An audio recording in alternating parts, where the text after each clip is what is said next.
நம்ம மீன் குட்டையில் இன்று கொசுவலை வச்சு மீன்கள் பிடிக்க பார்க்கலாம், எவ்வளவு மீன்கள் மாட்டுதுன்னு.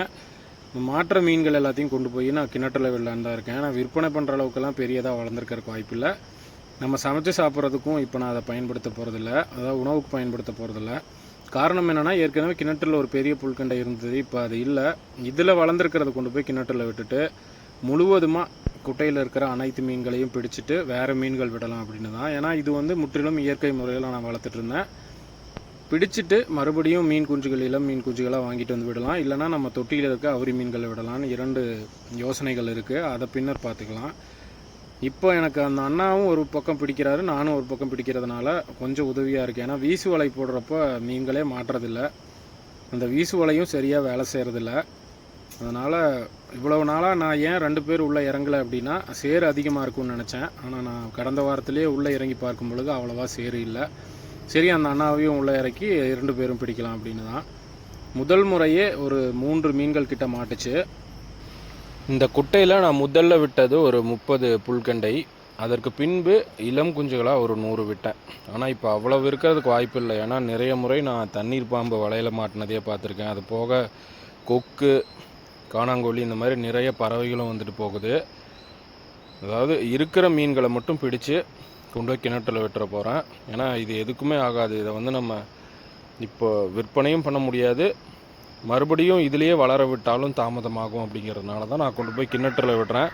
ஏன்னா கிணற்றில் மற்ற மீன்களுக்கு உணவளிக்கும் பொழுது இதுவும் பார்த்து பழகிக்கும், நல்ல வேகமாக வளரவும் துவங்கும்.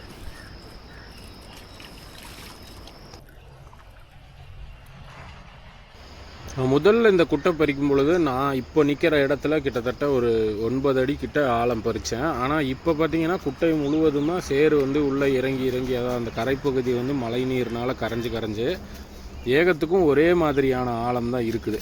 அதாவது நான் இந்த கடைசியில் வந்து 3 அடியும் அந்த கடைசியில் 9 அடியும் இருக்கிற மாதிரி அப்படியே சாய்வாக குட்டையை அமைச்சோம். ஆனால் இப்போ வந்து அப்படியே மண் சுற்றி இருக்கிற கரையில் இருக்கிறதெல்லாம் கரைஞ்சி வந்து ஏகத்துக்கும் ஒரே மாதிரி ஆழம் தான் இருக்குது. இப்போ மீன்கள் பிடிக்கிறதுக்கு எளிமையாக இருக்கிறதும் இந்த மாதிரி ஆழம் குறைவானது தான். இல்லை அப்படின்னு ரொம்ப ஆழமாக இருந்திருந்தால் கண்டிப்பாக இந்த மீன்களை கூட நம்மளால் பிடிச்சிருக்க முடியாது.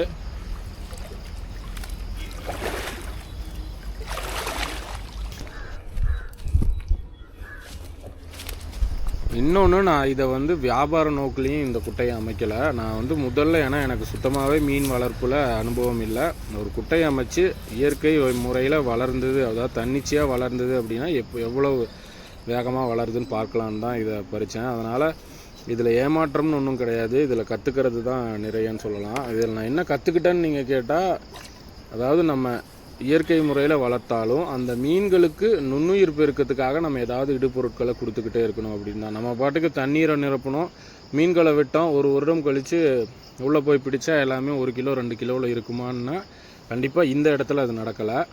ஒரு வேளை நல்ல வளமிக்க மண்ணாக இருந்து, இல்லை இந்த மாதிரி ஆற்றங்கரை ஓரமாக ஒரு குட்டை அமைச்சு அந்த ஆற்று நீர் உள்ளே வந்து போகுது, நிறைய நுண்ணுயிர் இருக்குன்னா அது சாத்தியம். ஆனால் இந்த மாதிரி எந்த ஒரு இயற்கை நீரோட்டத்தோடையும் தொடர்பு இல்லாத இடத்துல குட்டை அமைச்சு சிறியதாக நிலையாக தண்ணீரை தேக்கி, அதுவும் இந்த இடம் அடர் களிமண், அதனால் இயற்கையாக உருவாகிற நுண்ணுயிர்கள் உருவாகுது. ஆனால் அந்த ஜூ பிளாங்டான்ஸ்னு சொல்கிற பூச்சிகள் நிறையா இருக்குது, ஆனால் ஃபைட்டோ பிளாங்டான்ஸ்னு சொல்கிற இலைத்தலைகள் சம்மந்தமான அந்த நுண்ணுயிர்கள் பெருகலை.